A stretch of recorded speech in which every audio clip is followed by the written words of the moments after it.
kau sehat, jari sibuk berkomentar, mudah menghina tanpa merasa berdosa. Ingatlah sobat, maut tak pernah menunda. Marilah taubat sebelum ajal mendekat. Bismillahirrahmanirrahim. Assalamualaikum warahmatullahi wabarakatuh.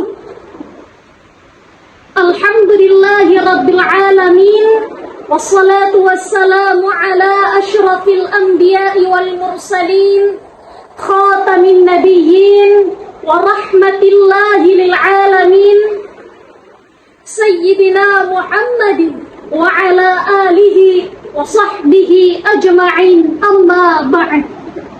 Dewan juri yang saya ta'zimi serta teman-teman peserta lomba yang saya cintai dan seluruh para hadirin, semoga kita semua senantiasa dirahmati oleh Sang Ilahi Rabbi.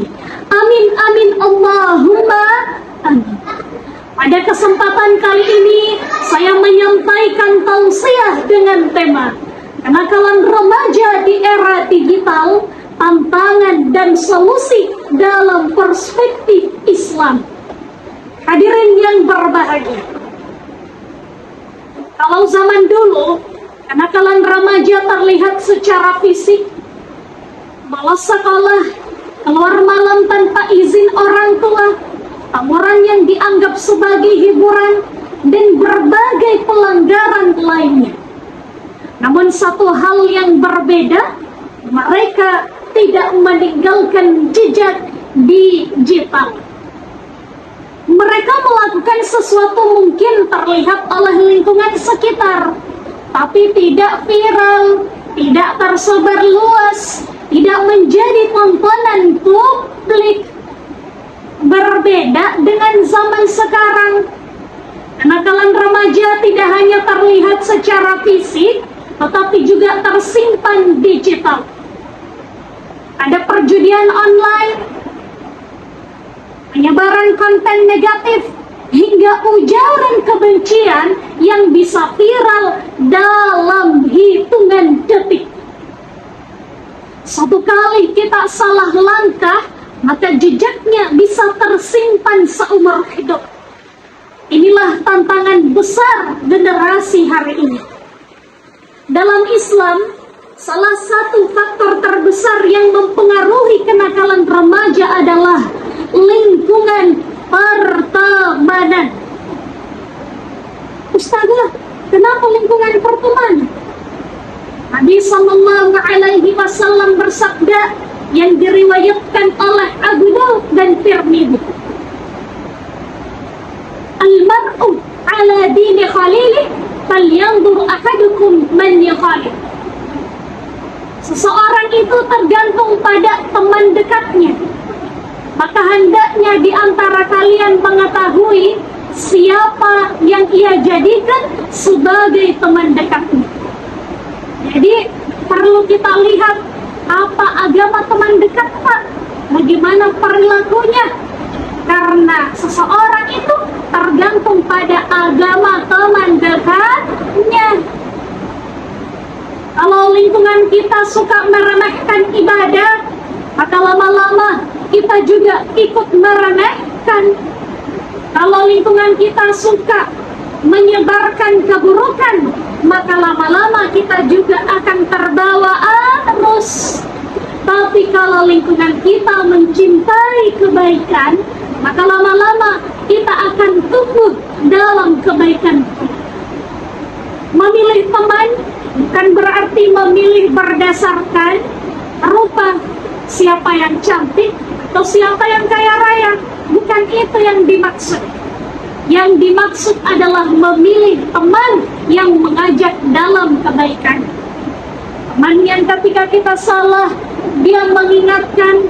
Teman yang ketika kita lalai, dia menasihati dengan penuh kasih sayang. Karena teman sejati bukan mereka yang selalu membenarkan, tetapi mereka yang bisa meluruskan. Allah Subhanahu wa Ta'ala juga berfirman dalam Al-Quran surah At-Taubah ayat 119, A'udzu billahi minasyaitonir rajim. Ya ayyuhalladzina amanu taqullah. Wahai orang-orang yang beriman, bertakwalah kepada Allah, wa kunu ma'as shadiqin, dan bersamalah orang-orang yang benar. Menurut Syekh Profesor Dr. Wahb Az-Zuhaili, beliau adalah seorang pakar fikih dan tafsir dari negeri Suriah, menjelaskan bahwa ayat ini mengajarkan kita bahwasanya kita sebagai orang yang beriman, bertakwalah kepada Allah. Kita diperintahkan untuk menjalankan segala perintah Allah dan menjauhi segala larangan. Dan bersamalah orang-orang yang jujur dan orang-orang yang benar, baik dalam perkataan maupun perbuatan. Hadirin, hari ini, di era digital hari ini, teman itu tidak hanya teman sebangku kita, bisa juga dari akun media sosial yang kita ikuti, film yang kita nonton, dan komunitas digital yang kita masuki. Pertanyaannya hadirin, apakah lingkungan digital ini bisa mendekatkan diri kita kepada Allah atau justru menjauhkannya? Karena sejatinya kenakalan remaja saat ini bukan karena kurangnya orang yang cerdas, tetapi salahnya arah pergaulan. Maka Islam memberikan kita solusi yang jelas agar kita bisa terhindar dari salahnya pergaulan bebas. Mau tahu hadirin rumusnya apa? Mau tahu? Oke, saya kasih tahu. Rumusnya adalah 3S. S yang pertama, sadar. Sadar bahwa semua yang kita lakukan ada konsekuensinya. Sadar bahwa setiap postingan yang kita unggah di media sosial ada pertanggungjawabannya. Dan sadar bahwa masa muda bukan untuk dihabiskan dengan kesia-siaan. Kemudian S yang kedua, selektif dalam berteman dan bermedia sosial. Tidak semua yang viral harus kita ikuti. Tidak semua yang tren harus ditiru. Tidak semua teman harus dijadikan panutan. Kemudian S yang ketiga, sibukkan diri dalam kebaikan. Sibukkan diri dengan belajar. Sibukkan diri dengan berorganisasi. Sibukkan diri dengan menumbuhkan diri kita dan umat. Oleh karena itu hadirin, kalau kita tidak menyibukkan diri dalam kebaikan, maka setan akan menggoda kita untuk melakukan sesuatu dengan keburukan. Oleh karenanya, mari kita terapkan 3S ini dalam kehidupan sehari-hari kita. Karena sejatinya masa muda bukan untuk dihabiskan dengan kesalahan, tetapi masa muda untuk mempersiapkan diri kita menjadi generasi kebanggaan. Demikian yang dapat saya sampaikan.